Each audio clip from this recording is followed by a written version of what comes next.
clueless about this world we were going to go into. We were clueless about coffee. We were clueless about retail. We were clueless about catering. We knew nothing, and we had nothing. We didn't have money. We didn't have resources. We didn't have much time. But somehow, everything we didn't have, it somehow clicked something in my brain, because we didn't have it, because there was no comfort zone to fall back on. Something clicked in my brain that made me problem solve.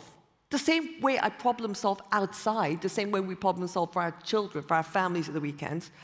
I had to problem solve in a really human way, in a way that I'd never really had to problem solve as a lawyer. And problem solve was we had to provide a solution to everything we had. So, for example, I didn't know anything about customer service. Didn't know anything about customer service. Easy. I was a customer myself. So every time I just asked myself, what would I want? What would I want if I was a customer? We didn't know how to train staff. We had no idea. How the hell do you train staff? We had no experience. Easy. We borrowed them, more like we stole them from this other chain of sandwich bars that we knew trained them really well. And when we stole them, we asked them to bring the trainer manual with them. Really easy. We didn't know anything about coffee, right? People kept embarrassing us. You don't know about coffee. You don't know about Java, about Sumatra coffee. What the hell are you doing starting a business? We don't know anything about coffee.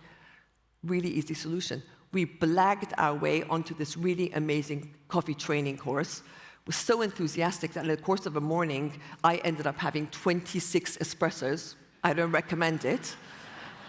But we ended up learning. Didn't know how to raise money.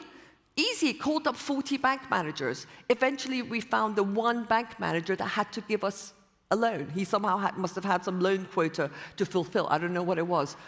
But somehow, when you don't have anything, the didn't know, the didn't have, all the didn'ts, they weren't obstacles. They were actually fuel.